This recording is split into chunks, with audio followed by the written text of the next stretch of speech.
So, you've decided to tap into the World Cup, and now you need to LARP like you know something about one of the teams.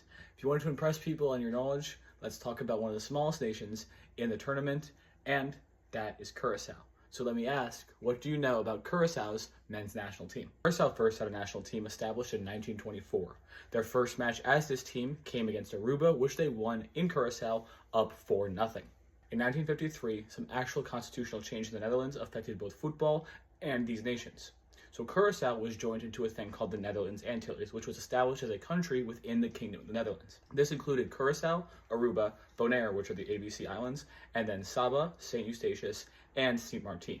All of these are in the Caribbean, or the Greater Caribbean area, and they made up what was now known as the Netherlands Antilles. They would be represented by the Netherlands Antilles national team in FIFA tournaments. So then they all competed as one, which meant all these 6 areas were represented by one team. This continued until 1986, when Aruba pulled itself out of the political entity called the Netherlands Antilles. This meant that they maintained status with the Kingdom of the Netherlands, but considered themselves now a country within the Kingdom of the Netherlands, separating themselves from the Netherlands Antilles.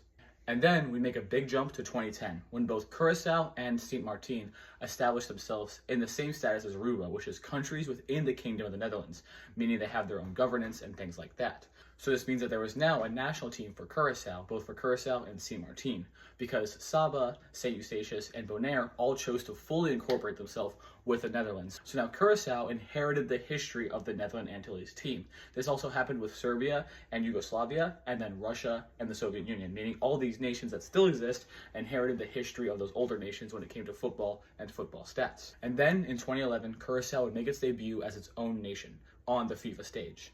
They would play against the Dominican Republic, but they would lose this game as they played on Dominican soil and lost it 1-0. And then Curaçao competes in both the 2017 and 2019 CONCACAF tournaments, meaning they went through the work to qualify for both, establishing themselves as a legitimate member of FIFA in the Caribbean. And then the big moment came. After a draw against Jamaica in November of 2025, Curaçao officially qualified for the FIFA World Cup for the first time, making them the smallest nation by both area and by population to qualify for the tournament. For months, they would celebrate, so truly excited to represent their nation for the first time on the grandest sports stage there is in the world.